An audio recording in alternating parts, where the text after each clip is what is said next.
20 సంవత్సరాల క్రితం యూపీఏ ప్రభుత్వం ప్రవేశపెట్టినటువంటి పేద ప్రజలు, అట్టడుగు బలహీన వర్గాలు, బీసీ ఎస్సీ ఎస్టీ వర్గాలు, నిరుపేదల కోసం ఆనాటి యూపీఏ కాంగ్రెస్ ప్రభుత్వం సోనియా గాంధీ హయాంలో మరి ఉపాధి హామీ, జాతీయ ఉపాధి హామీ, మహాత్మా గాంధీ జాతీయ ఉపాధి హామీ పథకాన్ని ప్రవేశపెట్టి మరి రాష్ట్రంలో, దేశంలో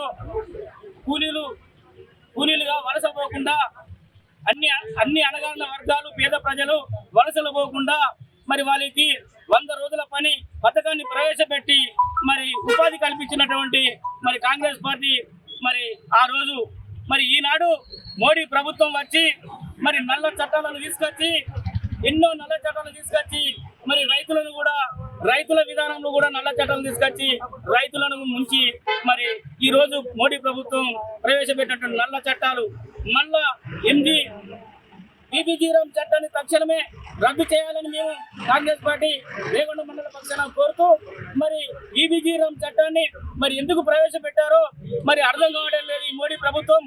మరి యూపీఏ ప్రభుత్వం ప్రవేశపెట్టినటువంటి మహాత్మా గాంధీ ఉపాధి హామీ పథకం పేరును కనీసము జ్ఞానం లేకుండా దేశం కోసం ప్రాణాలు అర్పించినటువంటి మహాత్మా గాంధీని మరి పేరు మార్చడం ఏమైనా సిగ్గుందా అని చెప్పి మోడీ ప్రభుత్వాన్ని నేను హెచ్చరిస్తా ఉన్నాను.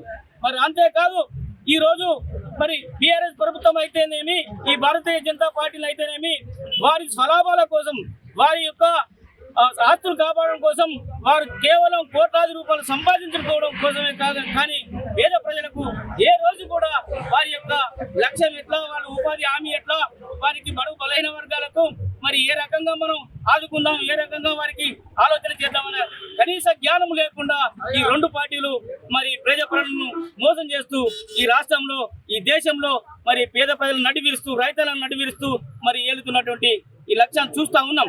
మరి అంతేకాదు కాంగ్రెస్ పార్టీ నిరుపేదల పార్టీ, సోనియా గాంధీ నేతృత్వంలో, రాహుల్ గాంధీ నేతృత్వంలో, మరి రేవంత్ రెడ్డి గారి నేతృత్వంలో, మా గండ్ర సత్యన్న గారి నేతృత్వంలో మా భూపాలపల్లి నియోజకవర్గం మరి అభివృద్ధి అంటే చూస్తా ఉన్నారు.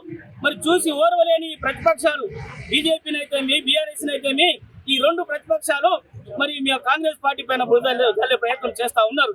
ఇప్పటికైనా ఖబర్దార్, బీబీజీరామ్ చట్టాన్ని తక్షణమే రద్దు చేయాలి.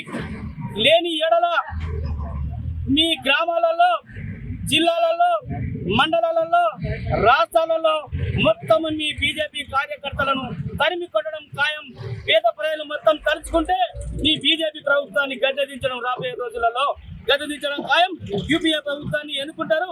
కాంగ్రెస్ ప్రభుత్వం, రాహుల్ గాంధీ ప్రధానమంత్రి ఖచ్చితంగా అయితీరి మహాత్మా గాంధీని మరోసారి తలుచుకుంటూ మహాత్మా గాంధీ పేరును మరలా మేము పెట్టుకొని తీరుదామని చెప్పి కూడా ఈ సందర్భంగా మేము హెచ్చరిస్తా ఉన్నాం.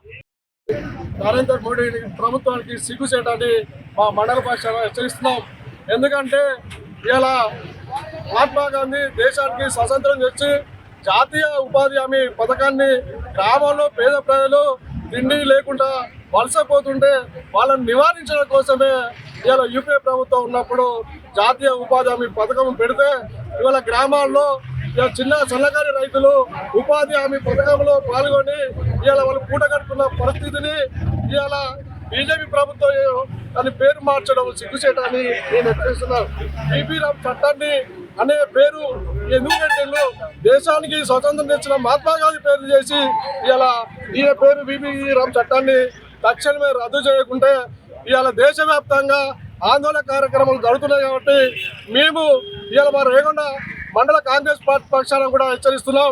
ఇవాళ ఈ మండల కేంద్రంలో కాదు, ప్రతి గ్రామం నుంచి కూడా ఇవాళ మీ ప్రభుత్వానికి, మీ బీజేపీకి వ్యతిరేకంగా పనిచేయడానికి ఇవాళ మా కాంగ్రెస్ ప్రభుత్వం సిద్ధంగా ఉన్నదని నేను హెచ్చరిస్తున్నాం.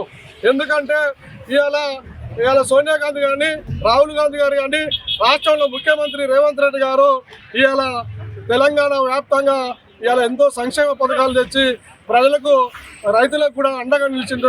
కాబట్టి దాన్ని ఓర్వలేకనే ఇవాళ మా భూపాలపల్లి నియోజకవర్గంలో గండ్ర సత్యన్న శాసనసభ్యులు ఇంట్లో ప్రజల మధ్యలో ప్రజా సమస్యలు తెలుసుకుంటూ ప్రజలకు ఎప్పుడే ఆ సమస్యలు పరిష్కరించుకున్న గొప్ప వ్యక్తి. కాబట్టి ఇవాళ తెలంగాణ ప్రాంతంలో బీజేపీ పార్టీకి ఏ ఒక్కరు కూడా చోటు ఇవ్వద్దు, ఒక ఓటు కూడా వేయొద్దని విజ్ఞాపిస్తున్నాను. ఎందుకంటే ఇవాళ ఉపాధి హామీ మహాత్మా గాంధీ పేరు తీసేసి విబిజీ చట్టాన్ని పెట్టడం అది వాస్తవంగా ఇలా విరుద్ధమని నేను హెచ్చరిస్తున్నాను. చరిత్ర సృష్టించినోడు ఇప్పుడు ఆ చరిత్రని తిరగరాయబోతున్నాడు. అబద్ధాల గోడల్ని బద్దలు కొట్టి నిజాలను రాగా మీ ముందుంచబోతున్నాడు. నిజమైన వార్తల కోసం వెంటనే డౌన్లోడ్ చేసుకోండి రా యాప్ని.